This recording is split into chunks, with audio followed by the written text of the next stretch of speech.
వెంకటాది సంస్థానం బ్రహ్మాండే నాస్తికించిన వెంకటేశ సమోదేవో నా భూతో నా భవిష్యతి.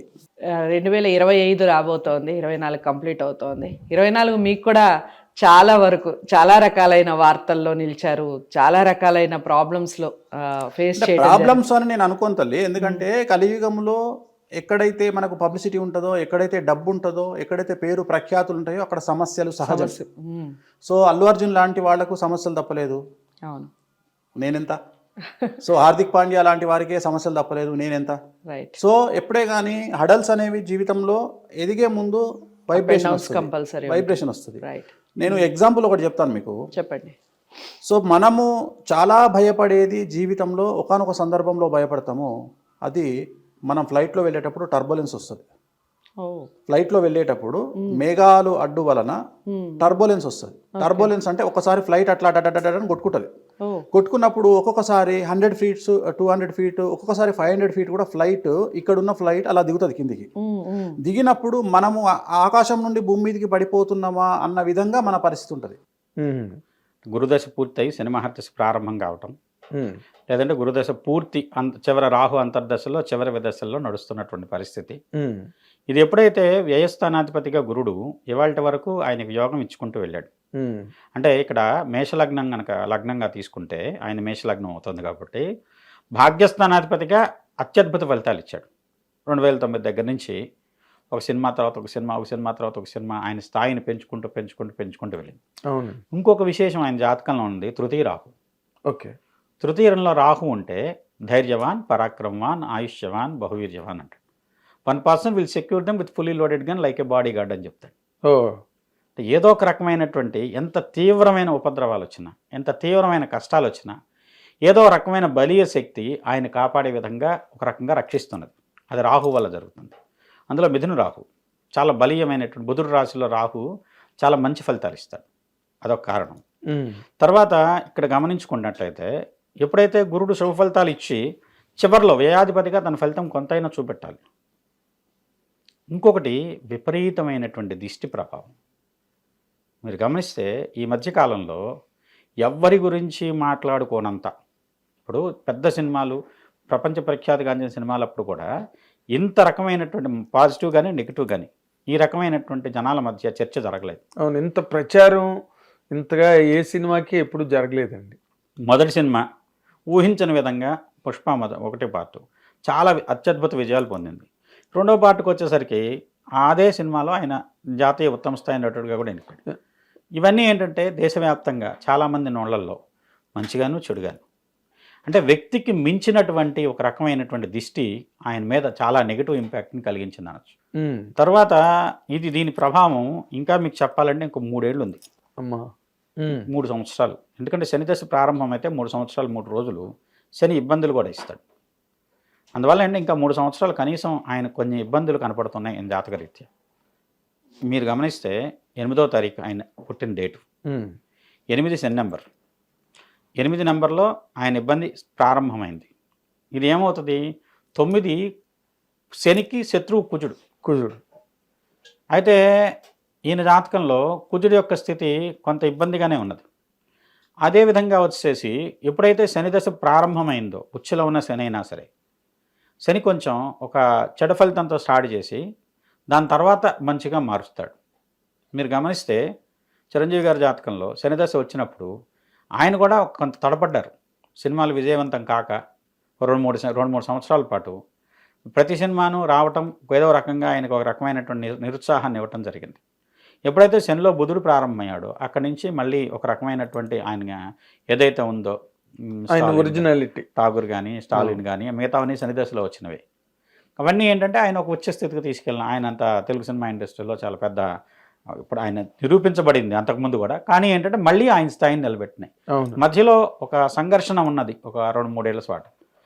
శనిలో శని, ఆ శనిలో శని వచ్చినప్పుడు ఎవరైనా ఇబ్బంది పడతారు. ప్రస్తుతం అల్లు అర్జున్ గారి విషయంలో కూడా అదే జరుగుతున్నది, దానివల్ల ఇబ్బంది. తర్వాత వచ్చేసేసి గోచారంలో ఇప్పుడు గురుడు గోచారం కానివ్వండి, రాహుకేతువులు కానీ, రాహుకేతువులను చాలా తక్కువగా పట్టించుకుంటాం. అంటే ఇక్కడ కేతు ఉన్నప్పుడు తలలేని గ్రహం, అంటే తల లేకుండా, అంటే ఆలోచన లేకుండా కొన్ని పనులు చేస్తాం అనాలోచితంగా. ఏమైంది దీనికి అసలు తిరిగే లేదు అన్నట్టు విధంగా మనం ఆలోచించుకొని వెళ్ళిపోతాం. అనాలోచితంగా తీసుకున్న నిర్ణయాలు, ఆలోచన లేకుండా తలపెట్టినటువంటి కార్యాలు ఎక్కడో చోట ఏదో రకమైనటువంటి బెడ్స్ కొడతాయండి, విపరీత ఫలితాలు ఇస్తాయి. విపరీత ఫలితాలు. అదే జరుగుతుంది ఇప్పుడు. ఇప్పుడు ఆయనని కాదు, ఇప్పుడు ఒక రకమైనటువంటి కొంత విజయవంతమైన ఫలితాలు వచ్చిన తర్వాత అదే రకమైనటువంటి వరవడి ముందుకు తీసుకెళ్లే ప్రయత్నంలో ముందు యథార్థాన్ని లేదంటే కొంత వాస్తవిక పరిస్థితిని విస్మరించి ఏం చేసినా విజయం అవుతుందనేటువంటి ఫలితంగా దూసుకువెళ్దాం అనే పరిస్థితుల్లో ఆలోచన చేస్తారు. ఆ ఆలోచన వచ్చేసి ఒక రకమైనటువంటి మనిషి ఎదుగుదలకు అడ్డుకట్టబడి, అది ఎవరైనా కావచ్చు. ఇప్పుడు ఏంటంటే ఈయన రాశికి గోచార రీత్యా ఉన్నటువంటి ఫలితాలు కానివ్వండి, ఎందుకంటే వ్యక్తిగత జాతకం విశ్లేషణ చేయడానికి పెద్ద కష్టం కాదు కానివ్వండి, ఒక ఇబ్బంది ఉన్న పరిస్థితిని మనం దాన్ని ఆధారంగా చేసుకొని మనం వచ్చేసేసి వాళ్ళని ఇంకా ఇబ్బంది పెట్టే మాట్లాడకూడదు. వాళ్ళకి ఏదైనా ఉపశమనం కలిగించేటువంటి మార్గాలు చెప్పగలగాలి, లేదంటే ఈ రకమైనటువంటి ఇబ్బందిని పూర్తిగా అధిగమించడానికి ఏదైనా మార్గం ఉంటే చెప్పగలగాలి. అప్పుడు శాస్త్రం సరిగ్గా వాడినట్టు. ఫలానా వ్యక్తికి ఇది జరుగుతుంది, ఫలానా వ్యక్తి కింద పడతాడు, ఫలానా వ్యక్తికి పెద్ద నష్టం జరుగుతుంది, ఫలానా సినిమా పోతుంది, ఇలాంటి ఒక రకంగా ఏంటంటే జనాలు హర్షించేటువంటి శాస్త్రం కాదు. ఇప్పుడు వేణుస్వామి గారు అక్కడే కదా అన్పాపులర్ అయిపోయారు. మీరు చెప్పకపోవచ్చు, బట్ మీడియా పర్సన్ గా నేను మాట్లాడచ్చు కదా. ఆయన పెళ్లి అవుతున్నదంటే వాళ్ళిద్దరు విడాకులు పుచ్చుకుంటారని వెంటనే ఒక వీడియో పెడతాడు. వాళ్ళకి ఏదో మ్యారేజ్ అయిందంటే వాళ్ళకి పిల్లలు పుట్టరని ఒక వీడియో పెడతాడు. వెంటనే వచ్చేస్తాయి అటువన్నీ. అందుకే కదా అతను బాగా అన్పాపులర్ అయిపోయారు. ఇప్పుడు ఏ శాస్త్రం అయినా సరే అభివృద్ధికి వాడితే శాస్త్రానికి సార్థకత. ఏ శాస్త్రాన్నైనా సరే దాన్ని నాశనానికో, ఇప్పుడు ఎందుకంటే అనుభవం ఉందండి, కనుగొన్నప్పుడు దాని యొక్క ఉద్దేశం ఒక రకమైనటువంటి ఇబ్బంది ఉన్న పరిస్థితుల్లో ఏదో రకమైనటువంటి అన్వేషణ చేసి అక్కడ మంచిని లేదంటే జీవాన్ని సృష్టించడం కోసం లేదంటే నీటిని కనుగొనడం కోసం జరిగిన ప్రయత్నం. అది ఎడారుల్లో కనుక చేస్తే ఎక్కడో ఉన్నటువంటి భూమి అంతర్గత పొరలో ఉన్నటువంటి నీటి పైకి వస్తుంది. అలాంటి దాన్ని విధ్వంసానికి వాడుతున్నాం, మానవ విధ్వంసానికి. అలానే శాస్త్రాన్ని కూడా రెండు వైపులా పదునైన కత్తి అండి అది. దాన్ని ఎలా అయినా వాడచ్చు, మంచికి వాడచ్చు, చెడుకు వాడచ్చు. చాలామంది ఏంటంటే ఒక రకంగా భయభ్రాంతులకు గురి చేసి శాస్త్రాన్ని అడ్డం పెట్టి ఇలా శని వచ్చాడు నీకు ఇలా జరుగుతుంది, లేదంటే వచ్చేసి ఫలానా గ్రహం ఇలా ఉంది ఇలా జరుగుతుంది, ఈ కుజుడు వచ్చాడు ఇలా జరుగుతున్నాయి. కానీ ఏంటంటే దాని నుంచి ఏదైనా తప్పించుకునే మార్గం చూడాలి, పరిష్కార మార్గం ఉండాలి కదా దాంట్లో. ఇందాక మనం మాట్లాడిన అల్లు అర్జున్ గారి జాతకంలోనే రాహు అద్భుతమైన స్థానంలో ఉన్నాడు. ఆ రాహు వచ్చేసేసి ఎంత తీవ్రమైనటువంటి దానిని కూడా ఇప్పుడు చూడండి, నిన్న ప్రయత్నం ఎంత తీవ్రంగా జరిగినా కూడా ఆల్మోస్ట్ నిజంగా కోర్టు ఆర్డర్ ప్రకారం అయితే బెయిల్ వచ్చేసింది కదా. ఇంకా ఆయన ఏదో కావాలని చెప్పి ఇబ్బంది పెట్టాలన్నా, లేదంటే వానికి గ్రహాలు మరీ బలీయంగా ఉండి కొంత ఇబ్బంది పడ్డారు. కానీ ఒక రోజు కంటే తక్కువ సమయంలోనే, అంటే 6 గంటల్లోనే బెయిల్ వచ్చేసింది. కానీ రిలీజ్ అవడానికి ఆయన తెల్లవారం దాకా పట్టింది. కానివ్వండి, నిజంగా అయితే అంటే అక్కడ అంత బలీయంగా తోడ్పడినట్టు చూడండి. అదే ఆ చెడు గ్రహం తాలూకు ప్రభావం అలా ఉంది. మిగతా గ్రహాలు బాగాలేదు, రాహు యోగం చేశాడు, వెంటనే అతి తక్కువ కాలంలో ఆయనకు అనుకూలమైన రిలీఫ్ని తీసుకొచ్చాడు. ఈవెన్ దో ఆయన అక్కడ ఉన్నా కూడా బెయిల్ వచ్చింది మనకేం కాదనేటువంటి ఒక రకమైనటువంటి దానికి ఉపయోగపడిందిగా. దళాన్ని మీకు రాహుకి ఇంకొంచెం శక్తి ఇస్తే, రాహుకి సంబంధించినటువంటి దేవతలు ఉంటాయి, దుర్గా. అలానే వచ్చేసి కుజుడికి సంబంధించినటువంటి దేవతలు ఉంటాయి, సుబ్రహ్మణ్య స్వామి. అలానే వచ్చేసి బగలాముఖి. ఇలాంటి శక్తుల్ని కనుక సరిగ్గా వాడితే, అలాంటి శక్తులతో ప్రభావంతో దిష్టి కానివ్వండి, విపరీతమైనటువంటి నరఘోష జనఘోష, దాని నుంచి ఆ వ్యక్తి బయటపడటానికి ఉపయోగపడుతుంది.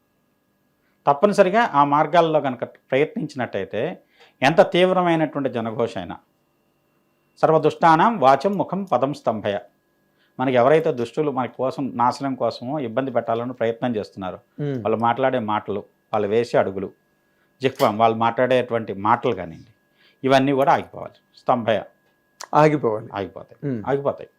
దానికి విధానంలో పరిష్కారం మహావిద్య ఉంటుంది. దాని విధానంలో కనుక చేసి కొడితే ఎంత తీవ్రమైనటువంటి ఇబ్బంది. కోర్టు కేసులో గెలవడానికి ఎక్కువ బగలాముఖే వాడతాం. ఆ బగలాముఖిని కనుక బ్రహ్మాస్త్రం ఉండదు, తిరుగులేని అస్త్రం.